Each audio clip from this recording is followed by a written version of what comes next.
बिस्मिल्लाहिर्रहमानिर्रहीम। तो दोस्तों आज हम बात करेंगे कि अगर आपको हॉस्पिटल में रिसेप्शनिस्ट वर्क करने में प्रॉब्लम आ रही है कि आप एक्सेल में अपना डाटा कैसे मेंटेन कर सकते हैं, तो आज जो है वो मैं आपको बहुत ही सिंपल तरीके से बताऊंगा कि आपने क्या क्या चीज़ें जो है वो अपने एक्सेल के अंदर ऐड करनी है, जिससे आप अपने एक रिसेप्शनिस्ट वर्क को एक अच्छे तरीके से जो है वो मेंटेन कर सकते हैं एक्सेल के ऊपर। तो देखिए मेरे पास जो है यहाँ पर एक टेबल बना हुआ है। पहले मैं यहाँ पर आपको डेमो दूंगा कि किस तरीके से जो है वो आपका जो है आपकी रिपोर्ट या आपका जो वर्क है वो आपके लिए आसान रहेगा। तो मेरे पास अगर कोई भी एक पेशेंट आता है तो मैं उस पेशेंट का यहाँ पर नाम लिखूंगा फरहान। अब उसका जेंडर जो होगा वो मेल है या फीमेल है वो हमने यहाँ पर राइट डाउन करना है, और किस डॉक्टर से जो है वो कंसल्टेशन ले रहा है तो उस डॉक्टर का मैं यहाँ पर नाम लिखूंगा। तो जैसे ही मैं यहाँ पर डॉक्टर का नेम लिखूंगा तो मेरे पास जो है मेरी रिपोर्ट तैयार हो चुकी है। किस तरीके से कि अभी आपके पास कितने पेशेंट आए हैं, अभी आपके पास एक पेशेंट आया है, कौन सा है जेंडर यानी मेल है या फीमेल है तो आपको यहाँ पर रिपोर्ट में बता रहा है। इसके अलावा जैसे ही आपने डॉक्टर जहाँ पर सेलेक्ट किए हैं तो उस डॉक्टर की जो है यहाँ पर हमारे पास फीस भी आ गई, तो टोटल फीस भी यहाँ पर आपको दिखा रहा है। इसी तरीके से अगर आप बात करते हैं यहाँ पर कि जैसे अब हम जो है वो नेक्स्ट पेशेंट को यहाँ पर राइट डाउन करते हैं, और ये पेशेंट जो है हमारे पास फीमेल है और किस डॉक्टर से जो है ये कंसल्टेशन ले रही है तो यहाँ पर डॉक्टर अथर हमने सेलेक्ट किया। तो डॉक्टर की फीस आ चुकी है, तो रिपोर्ट आपकी यहाँ पर आ गई है कि पेशेंट्स कितने, दो पेशेंट्स आपने आज के दिन देखे, एक मेल पेशेंट था और एक फीमेल पेशेंट थी, और टोटल जो है वो आपके चार्जेस कितने हो गए। अब इसी तरीके से हमारे पास डॉक्टर की जो है पेशेंट रिपोर्ट भी हमारे पास रेडी होगी और कंसल्टेशन फीस वगैरह ये भी हम जो है यहाँ पर रेडी करेंगे। अब ये किस तरीके से बनाया गया है मैंने, ये मैं आपको बताऊंगा स्टेप बाय स्टेप। अब हम चलेंगे नेक्स्ट शीट के ऊपर। अब देखिए यहाँ पर जो है वो मैं अपनी नेक्स्ट शीट के ऊपर आ चुका हूँ। अब यहाँ पर आपको कैसे काम करना है, सबसे पहले देखिए मेरे पास जो है वो मैंने जो है 14 जो है यहाँ पर सीरियल नंबर ऐड कर दिए कि आज के दिन जो है मेरे पास 14 कंसल्टेशंस आ रही हैं। तो यहाँ मेरे पास जो है वो पेशेंट के नाम लिखे हुए हैं और इन्हीं के आगे जो है वो मैंने जेंडर भी ऐड कर दिया है कि मेल है या फीमेल है। अब यहाँ सबसे पहले काम आपको करना क्या होता है कि आपके पास जो है वो आपके डॉक्टर्स की डिटेल्स होनी चाहिए कि किस डॉक्टर की जो कंसल्टेशन फीस है वो कितनी है, तो आपने जो है उसका एक टेबल बना लेना है। अब इसके बाद हम यहाँ पर जो है वो डॉक्टर्स को नेम को जो हम कैसे लिखेंगे, तो मैं यहाँ पर जो है वो एक रेंज सेलेक्ट करके इसको ड्रॉप डाउन लिस्ट में चेंज कर दूंगा ताकि मुझे डॉक्टर का नेम बार बार ना लिखना पड़े। तो डाटा वैलिडेशन में जाएंगे हम यहाँ से, और यहाँ से हम लिस्ट को सेलेक्ट करके सोर्स में जाएंगे, तो यहाँ से हम जो है वो डॉक्टर वाली लिस्ट को सेलेक्ट करके ओके कर देंगे। तो यहाँ देखें आपके पास जो है वो डॉक्टर्स के नेम आ गए। अब मैं यहाँ पर क्या कर लेता हूँ, कुछ ही डॉक्टर्स के जो है वो नेम इस तरीके से वन बाय वन ऐड कर लेता हूँ।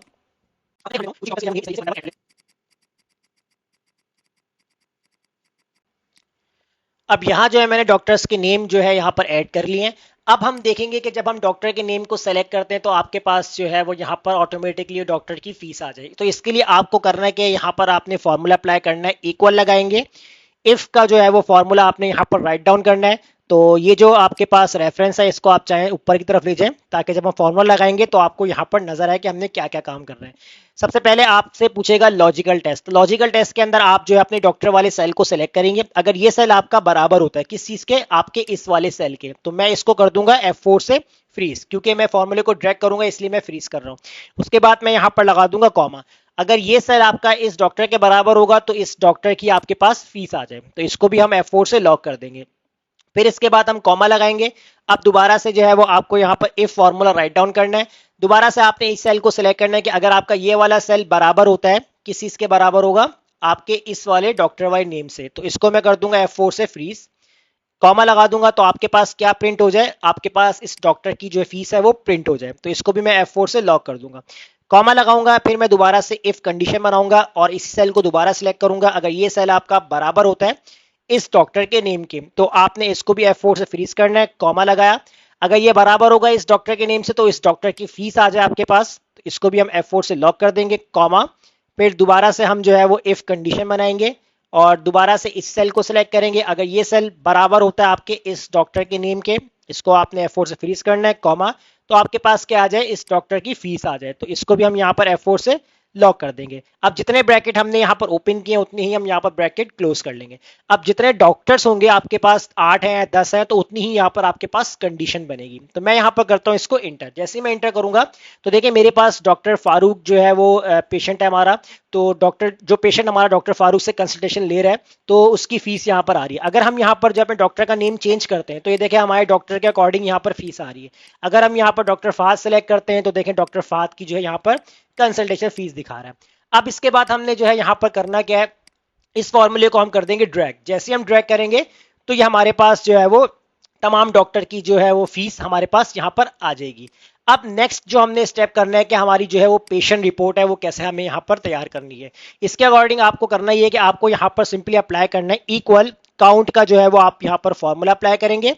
काउंट ए का काउंट ए लगाएंगे आप यहाँ पर और इसके बाद वैल्यू आपसे पूछेगा तो वैल्यू के अंदर आपने अपने तमाम पेशेंट वाले जो नेम है यानी इनका कॉलम है इसको आपने सेलेक्ट कर लेना है। उसके बाद आप यहाँ पर ब्रैकेट क्लोज करके आप कर देंगे इंटर। तो देखें यहाँ आपको मालूम हो चुका है आपकी रिपोर्ट में कि आपके पास टोटल पेशेंट्स कितने आ रहे हैं, 14 आए हैं। अब इन 14 पेशेंट में से आपको ये देखना है कि आपके पास कितने मेल पेशेंट हैं और कितने फीमेल पेशेंट हैं। तो अगर आप यहाँ पर फॉर्मूला लगाते हैं इक्वल और यहाँ पर आप टाइप करेंगे काउंट इफ, तो काउंट इफ का फॉर्मूला आपने यहाँ पर यूज करना है। रेंज के अंदर जो है वो आप यहाँ पर सेलेक्ट करेंगे इस वाले सेल को, तो ये आपने सेलेक्ट कर लिया और इसके बाद ये पूरी जो आपके जेंडर की जो लिस्ट है इसको आपने सेलेक्ट कर लेना है, कॉमा लगाना है। क्राइटेरिया आपसे पूछेगा तो क्राइटेरिया के अंदर आप जो है इस वाले नेम को सेलेक्ट कर लें क्योंकि यहाँ पर मेल लिखा हुआ है तो इसलिए हमने जो है ब्रैकेट क्लोज किया और एंटर कर दिया। तो देखें 14 पेशेंट में से 9 जो कंसल्टेशन हुई हैं वो सिर्फ आपके मेल पेशेंट की हुई हैं। इसी तरीके से अगर आपको फीमेल जो है यहाँ पर निकालना है तो काउंट इफ का फॉर्मूला आपने दोबारा यूज करना है। रेंज में आप दोबारा से जेंडर वाले कॉलम को सेलेक्ट करेंगे, कॉमा लगाएंगे और क्राइटेरिया में आपने इस वाले सेल को सेलेक्ट करना है, ब्रैकेट क्लोज करके एंटर कर देना है। तो आपके पास 14 में से 9 जो है वो मेल पेशेंट है और 5 जो है वो आपके पास फीमेल पेशेंट है।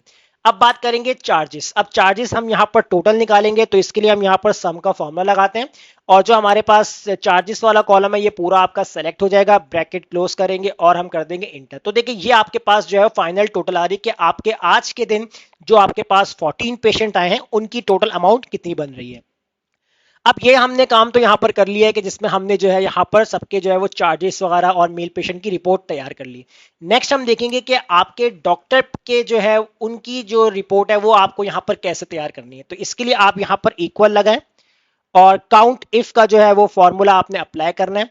तो यहां देखें आपके पास है रेंज, तो रेंज के अंदर जो है मैं यहां पर सबसे पहले सेलेक्ट करूंगा जो आपके डॉक्टर नेम वाला कॉलम होगा, इसको मैंने सेलेक्ट कर लूंगा और इसको मैं कर दूंगा F4 से फ्रीज। अब फ्रीज में क्यों कर रहा हूं, क्योंकि इस फॉर्मूले को जब मैं ड्रैग करूंगा तो मुझे हर सेल के ऊपर फॉर्मूला ना लगाना पड़े, मैं ड्रैग करके जो सब पे अप्लाई कर दूंगा। अब यहां लगाऊंगा कॉमा। क्राइटेरिया की बात कर रहा है तो क्राइटेरिया में जो है मैं यहाँ पर डॉक्टर के नेम को सिलेक्ट करूंगा, ब्रैकेट क्लोज करके एंटर कर दूंगा। अब देखिए यहाँ पर, अच्छा देखिए यहाँ पर हमारे पास जो है वो डॉक्टर की जो लिस्ट है वो यहाँ पर हमारे पास चेंज हुई है। तो मैं यहाँ पर जो है इन डॉक्टर्स के नेम लिख लेता हूँ, कॉपी, और यहाँ पर हमने जो है यहाँ पर शीट एज इट इज उठाई हुई है और इसको मैं ट्रांसपोज करके पेस्ट कर लेता हूँ। अब देखिए ये हमारे पास जो है वो डॉक्टर्स के नेम है, तो यही डॉक्टर्स के नेम हम नीचे भी ऐड कर देंगे। अब देखिए हमारे पास डॉक्टर अथर जो है उनके पास जो है वो टोटल कितने पेशेंट आए हैं। डॉक्टर अथर ने जो है वो 3 पेशेंट्स जो है यहाँ पर उन्होंने कंसल्टेशन ली है। इस फॉर्मूले को हम करते हैं ड्रैग। अब देखिए डॉक्टर फारूक है, इनके पास जो है वो 5 पेशेंट आए थे। डॉक्टर इजाज के पास कितने पेशेंट आए, डॉक्टर इजाज के पास जो है वो 2 पेशेंट आए। डॉक्टर फहद के पास कितने आए, डॉक्टर फहद के पास 4 पेशेंट आए।